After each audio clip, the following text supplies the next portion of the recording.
Back to another video. तर आज आपण बघणार आहोत गाडीचं एसी फिल्टर आणि केबिन फिल्टर हे कसं चेंज करायचं. एसी फिल्टर आणि केबिन फिल्टर ही एकच असतं.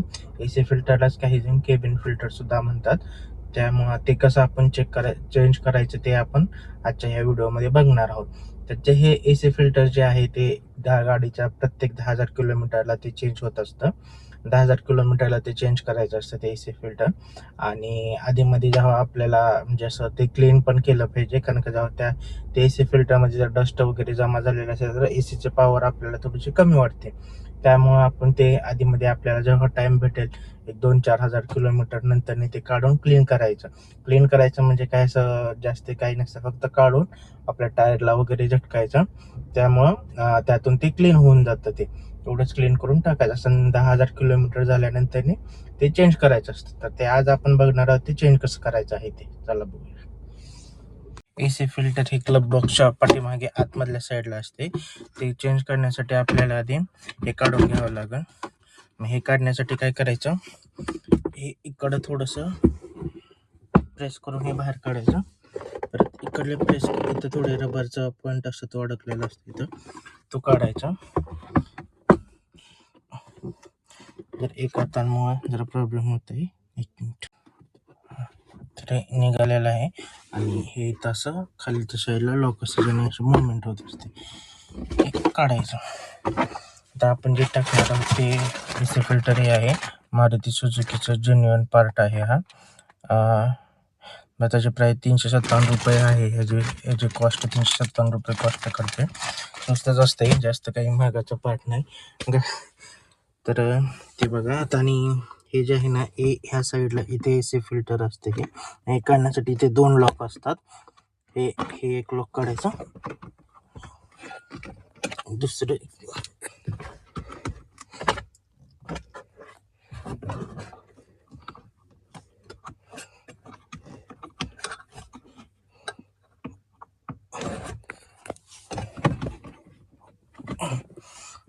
सेकंड लॉक ते आतमध्ये इथे एक असतं. हे अशा प्रकारे निघतं. आणि हे इथं एसी फिल्टर हे इथं लागलेलं असतं.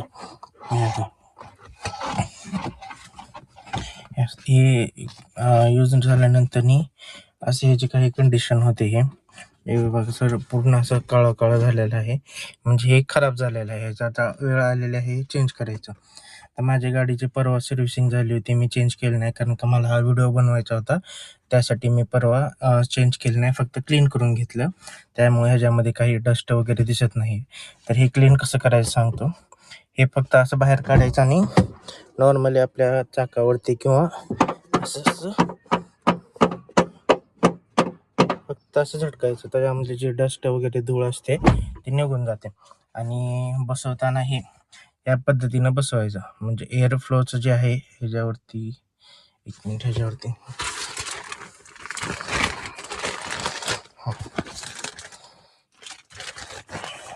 हे असं बसवायचं. बसवताना हे अपचं जे डायरेक्शन आहे ते वरच्या साईडला करायचं आणि एअर फ्लोचं जे आहे ते खालच्या साईडला आलं पाहिजे.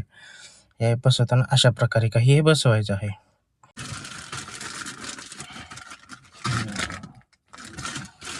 जेन्युइन पार्ट आहे मारुतीचा. शोरूममध्ये पण भेटतो. 350-400 रुपयेपर्यंत शोरूममध्ये कॉस्ट करतात.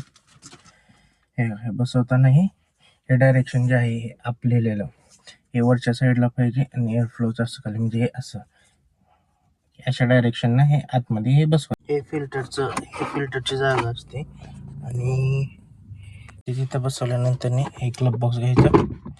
इथे असं म्हणजे हे जे हुक आहेत, याचे असले हुक आहेत, हे इथं ह्या साईडला असं फिक्स करायचे आणि फक्त आतमध्ये ढकलायचे. ओके. हे बसलं आहे तुमचा क्लब बॉक्स होता. एवढंच. तर अशा प्रकारे एसी फिल्टर हे चेंज करतात. आता हे जे ओल्ड फिल्टर आहे त्याचं काही सध्याला काम नाही, आता काम यूज झालेलं आहे. तर आता हे आपण फेकून देऊ शकतो, याचा काही उपयोग नाही आहे. तर एवढं सोप्या पद्धतीनं आपण घरी बसल्या एसी फिल्टर चेंज करू शकतो, किंवा आपण साफसफाई क्लिनिंग वगैरे त्याचं काय असेल ते करू शकतो. तर ठीक आहे, आजच्या व्हिडिओमध्ये एवढंच. व्हिडिओ आवडला असेल तर व्हिडिओला लाईक करा, कमेंट करा आणि शेअर्स करा. चॅनलला सबस्क्राईब करा. भेटूया नेक्स्ट व्हिडिओमध्ये. तोपर्यंत bye bye, take care, see you.